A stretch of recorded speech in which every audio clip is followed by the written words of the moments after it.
નમસ્કાર દર્શક મિત્રો, દૂરદર્શન કેન્દ્ર ખાતેના આજના કાર્યક્રમમાં હું ગોરલ આપ સર્વે દર્શક મિત્રોનું હાર્દિક સ્વાગત કરું છું. મિત્રો, યુવાન એટલે કોણ? હા, તમને જ પૂછું છું, યુવાન એટલે કોણ? તમારા મનમાં ચોક્કસ એક ચહેરો ઉત્પન્ન થયો છે અને એ ચહેરો કોનો છે જણાવું? તો સાંભળો, એમણે આપણને કીધું છે, ઉઠો, જાગો અને ધ્યેય પ્રાપ્તિ સુધી મંડ્યા રહો. બરાબર? જી હા, 12મી જાન્યુઆરીને આપણે વૈશ્વિક યુવા દિવસ તરીકે ઉજવીએ છીએ અને યુવાન તરીકે સ્વામી વિવેકાનંદથી વિશેષ બીજી કોઈ જ પર્સનાલિટી આપણી સમક્ષ ના આવી શકે. વિવેકાનંદજી હર હંમેશ યુવાનો માટે અથાગ પરિશ્રમ કરવાનું એ હંમેશા કહેતા રહ્યા જીવનની એક એક પળ ખૂબ જ કિંમતી છે, તમે એને વેડફો નહીં અને એ સમય બચાવી અને કંઈક એવું કાર્ય કરો કે જેથી એ સમયનું મૂલ્ય કોઈ જ ક્યારેય ચૂકાવી ન શકે. તો આજે આપણે આવી મહાન પર્સનાલિટી વિશે જાણવાના છીએ. વાત કરીએ વિવેકાનંદના બાળપણથી. માતા ભુવનેશ્વરી દેવી અને પિતા વિશ્વનાથ દત્ત. નાનકડું હસતું રમતું ખુશખુશાલ કુટુંબ કે જે કાશીમાં વસવાટ કરતું હતું.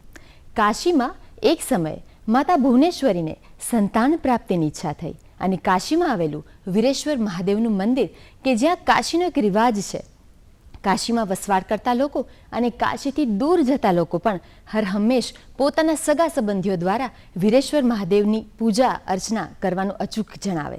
માતા ભુવનેશ્વરીની પણ ઈચ્છા થઈ કે મારે પણ સંતાન પ્રાપ્તિ કરવી છે, માટે મારે હર હંમેશ મહાદેવની પૂજા અર્ચનામાં મગ્ન રહેવું છે. એમણે પોતાના એક વૃદ્ધ માતાને સંદેશો પહોંચાડ્યો અને કહ્યું, માતા, મને એવો અંદેશો પ્રાપ્ત થાય છે કે મારે મહાદેવજીની પૂજા અર્ચના કરવાની છે, તો તમે મારા વતી મહાદેવની પૂજા અર્ચના કરશો? વૃદ્ધ માતાએ સંદેશો સ્વીકાર્યો અને મહાદેવ વીરેશ્વરની પૂજા અર્ચના શરૂ કરી. સમય ચાલ્યો અને માતા ભુવનેશ્વરી તો એ જ અર્ચનામાં લીન થયા. એમને તાલમેલ સધાયો કે હું પણ કાશી જ છું અને હું એ જ વીરેશ્વર મહાદેવની પૂજા અર્ચનામાં મગ્ન છું. સમય જતાં એક દિવસ અચાનક સવારે સપનું આવ્યું અને સવારે સપનામાં માતાએ જોયું કે જાણે મહાદેવ સાક્ષાત પોતાના ખોળામાં રમતા હોય એવો ચમત્કાર, એવો આભાસ એમને થવા લાગ્યો. સવારે ઉઠતા વેત એમણે આ વાત પોતાના પતિને જણાવી કે મને આવો આભાસ થાય છે, નક્કી હવે આપણને સંતાન આવવાનું છે. તૈયારીઓ શરૂ થઈ અને બરાબર 1863 મકર સંક્રાંતિના દિવસે પોષ વદ સાતમ અને સૂર્યોદયને હજી 6 મિનિટની વાર હતી એવા સમયે માતા ભુવનેશ્વરીને સંતાન પ્રાપ્ત થયું અને સંતાન એટલે બાળ નરેન્દ્ર, જેમની મુખ પ્રતિભા જાણે સૂર્ય સમાન ચમકતી હતી, જેમનું તેજ માતા અને પિતા જોઈને અચંબિત થઈ ગયા હતા અને આ તેજવંતું બાળક એવું ખિલખિલાટ કરતું હતું કે જેણે થોડીક જ પળોમાં આખા કુટુંબને આડોશ પાડોશ સગા સંબંધીઓને બધાને ખુશખુશાલ કરી મૂક્યા. એવો નરેન્દ્ર નટખટ ધીમે ધીમે પોતાની પાપા પગલે ચાલતો થયો, પોતે ઘૂંટણે ભરતો થયો અને શરૂ થયા નરેન્દ્રના તોફાન. આપણે સૌ જાણીએ છીએ, બાળક એક વખત પોતાના પગે ચાલતું થાય પછી રોકાતું નથી. માતા ભુવનેશ્વરી ખૂબ જ હેરાન પરેશાન. નરેન્દ્ર કોઈનું સાંભળે જ નહીં, હર હંમેશ પોતાનું જ ધાર્યું કર્યા કરે. અતિશય જિદ્દી, અતિશય લાડકોડમાં ઉછરેલું બાળક. આવા બાળકને અચાનક રોકવું કેમ શક્ય છે? ખૂબ જ તોફાન અને એવા કિસ્સાઓ આગળ આપણે જાણીએ, પણ છતાં પણ માતાને એમ થયું કે આને રોકવું કઈ રીતે? હર હંમેશ માતા એક જ કામ કરે, જોરથી બૂમ પાડે અને નરેન્દ્રના કાનમાં શિવ શિવ એવો જાપ કરે. નરેન્દ્ર આ સાંભળી શાંત થઈ જાય અને બધા પોતાની બધી જ પ્રવૃત્તિઓ છોડી શાંતિથી એક જગ્યાએ બેસી જાય અને જાણે ધ્યાનમાં બેસી ગયા હોય એવી તલ્લીનતા સાથે. માતા આ જોઈને ખૂબ ખુશ થાય અને જ્યારે ફરી વખત તોફાન કરીને ન માને ત્યારે માતા એક જ ઠપકો આપે કે તને મહાદેવ કૈલાશ નહીં આવવા દે. એ સાંભળી બહુ જ દુઃખી થઈ જાય અને કહે કે મને કૈલાશ નહીં આવવા દે? ના, તો હું શાંત બેઠો છું. એક વખત નરેન્દ્ર શાળાથી આવતા હતા ત્યારે એને એક ઝાડ પર બ્રહ્મ રાક્ષસ છે એવું કોઈ વ્યક્તિએ કહ્યું. એ દાદાએ બિચારાએ કહ્યું કે તમે ચડો નહીં, તોફાન નહીં કરો, ત્યાં બ્રહ્મ રાક્ષસ છે, તમારી ડોકી મચડી નાખશે. નરેન્દ્ર તો કોનું સાંભળે? તેનો મિત્ર સાથે હતો. મિત્રએ કહ્યું કે જોયું ને, દાદાએ અત્યારે જ આપણને કીધું છે, આપણે ચડવું નથી. નરેન્દ્ર કે દાદા ગયા તો એમની વાત પણ ગઈ, હું તો ચડવાનો. નરેન્દ્ર ચડ્યો. ચડતા ચડતા એણે પોતાના મિત્રને કહ્યું, જોયું, જો બ્રહ્મ રાક્ષસ હોત તો મને અત્યાર સુધી મચડીને નાખ્યો હોત. આ બધી કહેવતો છે. મને તો ઝાડ પર ચડવું બહુ જ ગમે છે, ત્યાંથી કૂદકા મારવા બહુ ગમે છે. એટલે આવો નાનકડો નટખટ નરેન્દ્ર ધીમે ધીમે મોટો થયો અને એને સ્કૂલમાં દાખલ કરવામાં આવ્યો.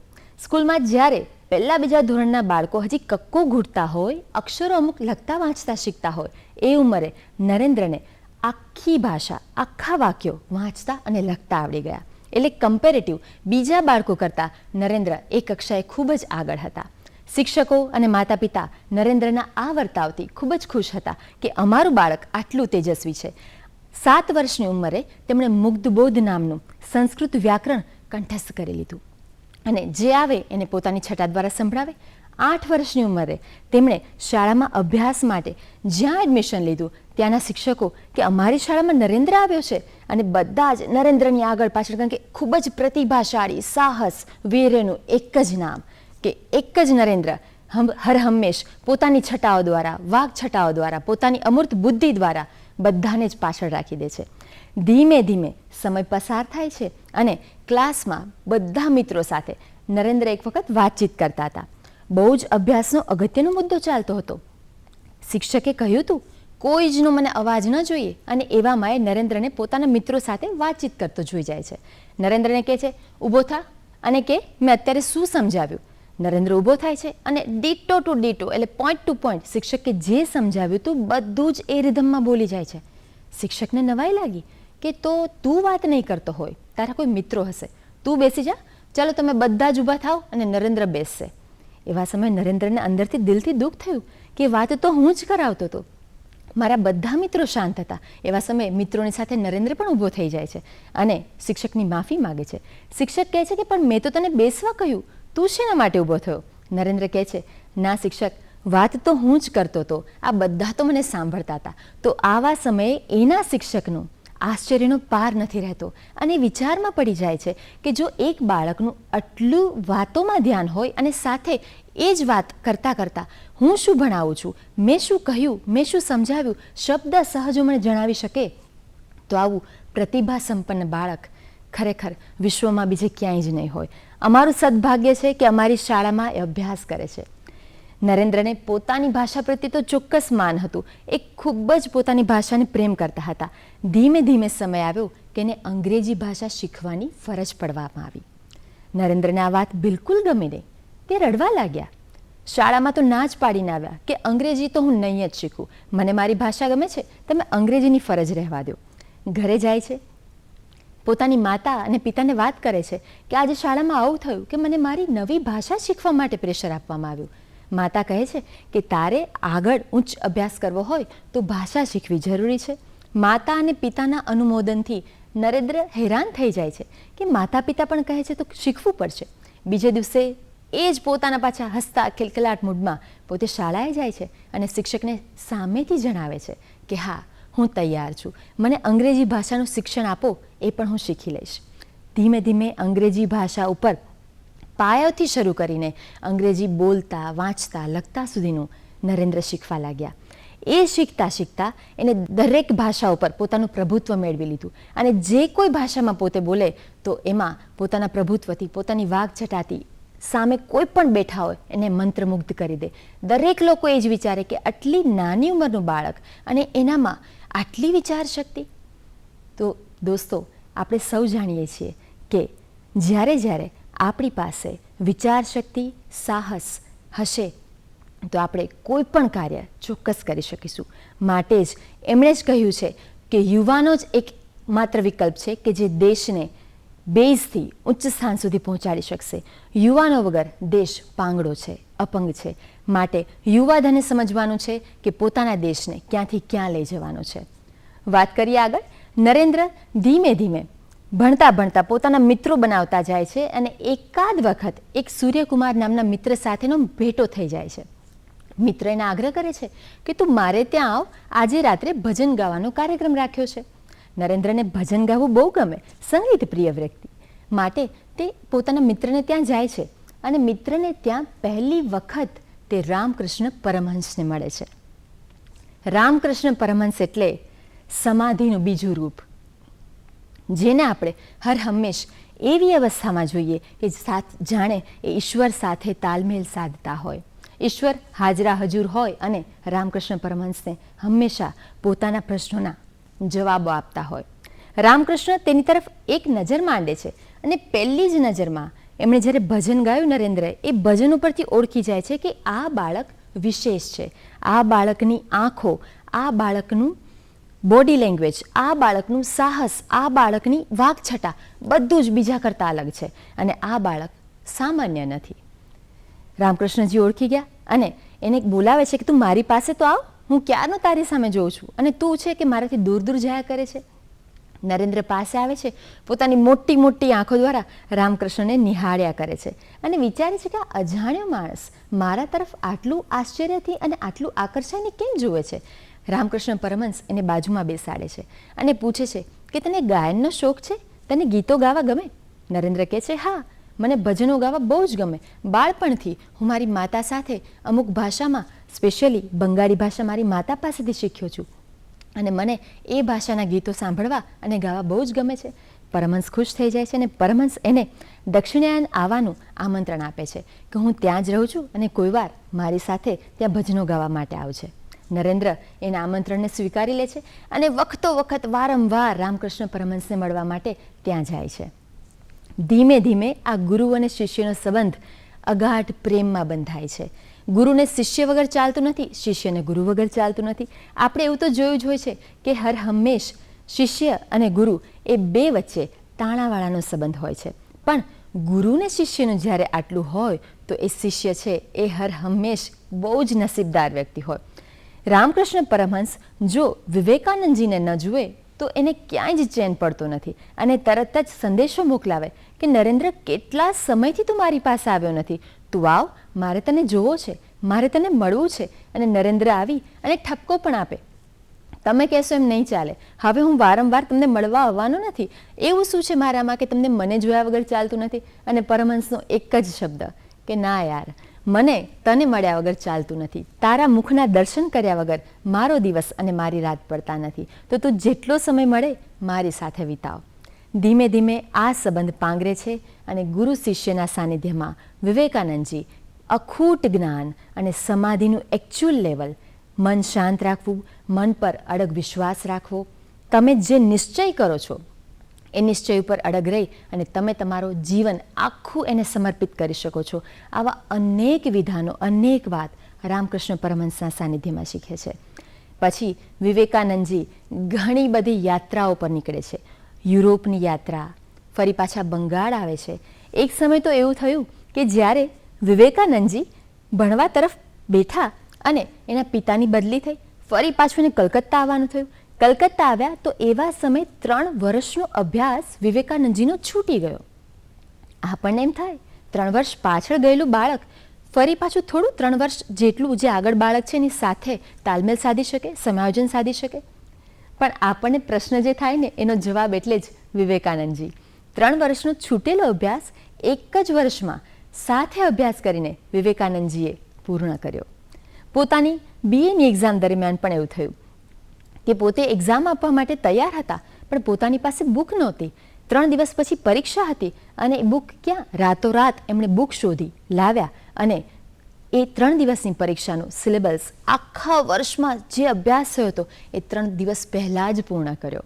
તો વિવેકાનંદજી આવી પ્રતિભા કે જે એકવાર નિશ્ચય કરે કે મારે આમ કરવું છે, પછી એના ઓપ્શન, એના વિકલ્પ નથી શોધતા, હંમેશા કે આ જ થઈ જશે એવો અડગ વિશ્વાસ રાખે.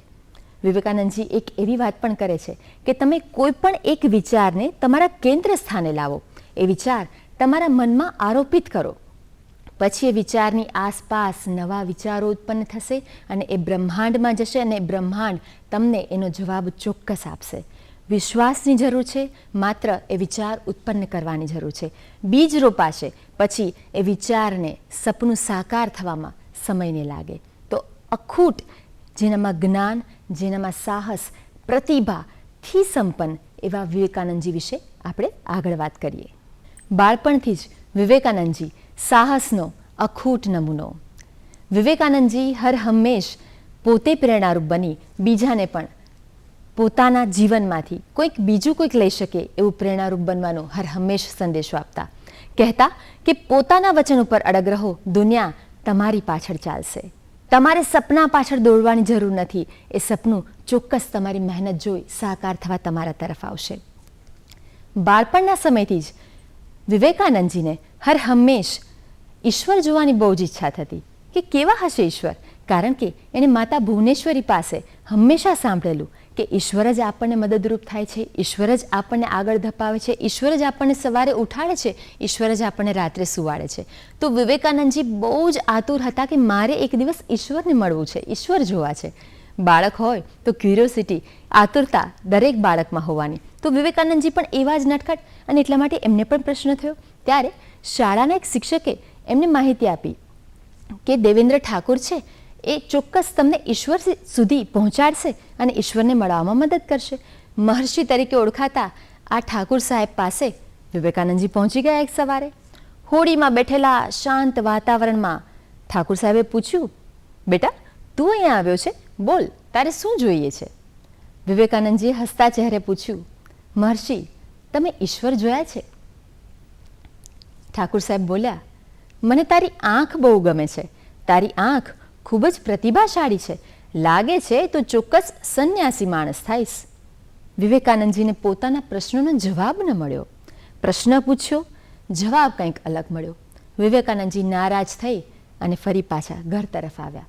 વિચાર કરતા ગયા કે મહર્ષિ હોવા છતાં એમણે ક્યારેય ઈશ્વરનો સાક્ષાત્કાર કર્યો નથી. મારી માતા હર હંમેશ આટલું જણાવે છે તો ઈશ્વર હોવા તો જોઈએ, પણ હવે ઈશ્વર છે તો એનો સાક્ષાત્કાર કોણ કરાવશે, કોની પાસેથી કરવો? તો એનું સપનું રામકૃષ્ણ પરમહંસે પૂરું કર્યું.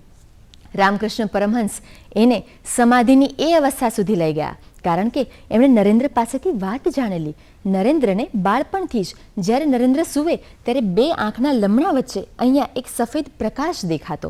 એ પછી સવાર હોય, બપોર હોય કે રાત હોય, નરેન્દ્ર બાળક એટલે એને હર હંમેશા એવું થાય કે મને જ આવું નથી થતું, બધાને આવું જ થતું હશે, એટલે એને પોતાના માતા પિતા સુધી આ વાત ન પહોંચાડી. પણ રામકૃષ્ણ પરમહંસ એ તો નરેન્દ્રના ગુરુ હતા, એ ઓળખી ગયા કે આ બાળક તેજસ્વી છે. એને વિવેકાનંદજીને એક દિવસ પૂછ્યું કે તું જ્યારે સૂવે છે ત્યારે તારી આંખના લમણા પાસે તને કંઈક અલગ તેજપુંજ દેખાય છે?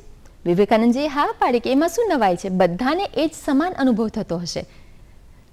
પરમહંસ હસ્યા અને બોલ્યા, ના, જે વ્યક્તિને ઈશ્વરનો સાક્ષાત્કાર કરવાની ઈચ્છા હોય અને જે અથાગ પરિશ્રમ કરતા હોય, દિવસ રાત જોયા વગર બીજાનું જ ભલું કરતા હોય, દયાળુ સ્વભાવના હોય, ઈશ્વરના સાનિધ્યમાં રહેવાની ઈચ્છા ધરાવનારા હોય, એવા વ્યક્તિઓને જ આવો અનુભવ થાય છે. અને તું પણ ઈશ્વરનું સૌથી પ્રેમાળ બાળક છે, માટે જ તને પણ આવો અનુભવ થાય છે. ત્યારે નરેન્દ્રને ખબર પડી કે પોતે વિશેષ બાળક છે, અને ત્યારથી એણે ભગવાન તરીકે નહીં, એને પોતાના પ્રયત્નોમાં જરા પણ કચાશ ન રાખી અને પોતાના સાનિધ્યમાં આવનાર દરેક વ્યક્તિને સ્થાન આપ્યું અને પોતે અભ્યાસ કરતા ગયા, બીજાને અભ્યાસ કરાવતા ગયા. એક બીજો કિસ્સો પણ બહુ જ રસપ્રદ છે. એ જ્યારે નદીમાં હોડી મારફત મુસાફરી કરતા હતા ત્યારે બહુ જ મુસાફરી લાંબી હતી અને એમને કંટાળો આવ્યો. ત્યારે એમને થયું કે હું અત્યારે શું કરું? એવા સમયે એમણે પાસે પોતાની જે બુક હતી એને વાંચવાની શરૂ કરી. સામે બેઠેલા બધા લોકો કહેતા હતા કે 3 દિવસની મુસાફરીમાં આ વ્યક્તિ જો વાંચ્યા જ કરશે તો આ વ્યક્તિ તો પાગલ થઈ જવાનો, આટલું વાંચીને શું કરવાનું? આસપાસનું કુદરતી સૌંદર્ય જોવાનું, એકબીજા સાથે વાતો કરવાની, વિચારોનું આપ-લે કરવાનું. અને આ એક માણસ એની પાસે આવે છે અને કહે છે, સ્વામીજી ક્યારના તમે વાંચ્યા કરો છો? તો તમારે બધું વંચાઈ ગયું હશે ને, લાવો કંઈ પૂછું? વિવેકાનંદજીએ એની ચોપડી એ જ સમયે હાથમાં આપી દીધી કે હા, મારે અભ્યાસ થઈ ગયો છે. પહેલાં એ પૂછ્યું, ક્યાંથી પૂછું? તમે કયો પેજ પરથી પૂછું? વિવેકાનંદજીએ કહ્યું, હું કહું પેજ પરથી નહીં, તમને ઈચ્છા પડે એ પેજની એ લાઈન પૂછો. તમે એક શબ્દ બોલશો, હું આખો ગ્રંથ મને મોઢે છે, હું આખો અભ્યાસ કરીને આવ્યો છું અને આખી દંત વાર્તા હું તમને મોઢે જણાવીશ. એ વ્યક્તિને થયું કે વ્યક્તિ તો માત્ર કહે છે, આટલું થોડું કોઈને યાદ રહેતું હશે. એણે પરીક્ષા લેવાની શરૂ કરી. વિવેકાનંદજી એક પછી એક સાચા જવાબ આપવા લાગ્યા અને એ વ્યક્તિએ ચોપડી દરિયામાં ઘા કરી દીધી અને કહ્યું, તમે આજથી અમારા ગુરુ છો. આટલી બધી બુદ્ધિ કે જેને આપણે કહી શકીએ કે એ બુદ્ધિ મેળવવા માટે, એ જાળવવા માટે અને એ વસ્તુ પર ડટી રહેવા માટે ખૂબ જ પરિશ્રમની જરૂર છે. એ તમે આજે કરી બતાવ્યું છે. એક વખત વિવેકાનંદજી શિકાગો ધર્મ પરિષદમાં ગયા. પરિષદમાં એમણે ઊભા સંબોધન કર્યું. ભારતના પ્રતિનિધિત્વ તરીકે ગયા હતા. એમણે સંબોધન કર્યું, my dear brothers and sisters. બધા જ લોકોમાં ગળગળાટ થઈ ગયો તાલીનો કે આવું સંબોધન મારા ભાઈઓ તથા બહેનો, આવું સંબોધન આજ સુધી કોઈએ ક્યારેય કર્યું નથી. અને આ વ્યક્તિ તો એવી પ્રતિભા કે જે તરત જ આપણને સમાજમાંથી અલગ તરી આવે. સાથે ત્યાં બધાના ધાર્મિક પુસ્તકો પડેલા હતા. એમાં સૌથી નીચે હતી ગીતાજી. બધા જ લોકોમાં ચર્ચા થવા માંડી કે નીચે પડેલું પુસ્તક કોઈ જ કામનું નથી. બધી જ આખા ઉપર પડેલા પુસ્તકોનું સ્થાન 1, 2, 3, 4 અને સૌથી નીચેનાનો ક્રમ શું? એ પુસ્તકની કોઈ જ જરૂર નથી. એને હટાવી લઈએ તોય કોઈ ઇશ્યુ નથી. વિવેકાનંદજીએ કહ્યું, તમે કયા પુસ્તકની વાત કરો છો? સામે બેઠેલા લોકોએ કહ્યું કે નીચે પડેલું ગીતાજી નામનું પુસ્તક આપણો ધર્મગ્રંથ છે. વિવેકાનંદજીએ કહ્યું, ગીતાજી દરેક ધર્મગ્રંથનો આધાર સ્તંભ છે. જો કદાચ ગીતાજી ન હોત ને તો તમારા એક પણ ધાર્મિક પુસ્તકોનું અસ્તિત્વ જ ન હોત. એમણે ગીતાજી સેજ ખેંચવીને બતાવ્યું. બધા જ પુસ્તકો આમથી તેમ હલવા ડોલવા માંડ્યા અને ત્યારે માન્યા કે ના, વિવેકાનંદજી જે વાત કરે છે એ યથાયોગ્ય અને ચરિતાર્થ કરેલી વાત છે. એ દોસ્તો, આપણે પણ જીવનમાં અનેક મુશ્કેલીઓનો સામનો કરતા હોઈએ છીએ. તો શું આપણે પણ 1 મિનિટ માટે આપણો પગ પાછળ લઈ લઈએ છીએ? આપણે આપણી જાતને યુવાન માનીએ છીએ? વિશ્વમાં અનેક ધર્મસભાઓ થઈ હશે, અનેક લોકો આવ્યા અને ગયા હશે, પણ વિવેકાનંદજી જેનું ટૂંકું જીવન માત્ર 39 વર્ષની વયે એમણે દેહત્યાગ કર્યો અને એ પણ 1863માં એમનો જન્મ અને ઈસવીસન 1901માં એમનું મૃત્યુ. ખૂબ ટૂંકું જીવન, પણ આજે પણ લોકો એને યાદ કરે છે. એમના કિસ્સાઓ અને આપણે વિશ્વ યુવા દિવસ તરીકે કોઈની નોંધ લેતા હોઈએ અથવા તો વિશ્વ યુવા દિવસ જો ઉજવતા હોઈએ તો એ સ્વામી વિવેકાનંદને કારણે જ. એમની વાતોમાંથી, એમના સૂત્રોમાંથી આજે પણ આપણને જેટલું બળ મળે છે એટલું એક પણ પુસ્તકમાંથી કે બીજા કોઈ જની વાતમાંથી નથી મળતું. તો આપણે વિવેકાનંદજી જેવા મહાપુરુષોની વાતો યાદ કરવી જોઈએ, એમને વાંચતા રહેવા જોઈએ અને આપણને સમય સમય પડતી મુશ્કેલીમાંથી એ જ શીખવું જોઈએ, રસ્તો મળશે. જરૂર છે એ રસ્તા પર પગ માંડી ઊભા રહેવાની, વિશ્વાસ રાખવાની કે ઈશ્વર આપણને આગળ મદદ કરશે જ. ઈશ્વર આપણી રાહ જોવે છે કે આપણે ડગલું માંડીએ તો ખરા. ડગલું માંડશું એટલે ઈશ્વર આપણને પડવા નહીં દે, ચોક્કસ એનો આધાર આપશે. પણ આપણે આપણા વિશ્વાસથી એ ડગલું માંડશું તો આપણને ચોક્કસ એ પરિશ્રમમાંથી સફળતા મળશે અને એ અંધારી રાતમાંથી સવાર સરસ પડશે અને આપણું જીવન ફરી પાછું કિલકિલાટ કરવા માંડશે. આપણે આકાશમાં ઉડતા પંખીઓ માફક ફરી પાછા ઉડી શકીશું અને એ જ કલરવ કરી શકીશું. પણ એ કલરવ આપણને ઈશ્વરે આપ્યો છે, આપણે એની પરખ કરવાની છે કે એ કલરવ કેટલો અને કઈ જગ્યાએ કરવો. તો દોસ્તો, આવા સરસ યુવા પ્રતિભા સ્વામી વિવેકાનંદ વિશે આપણને સૌને વધુ અને બહુ જ વિગતે માહિતી મળી છે.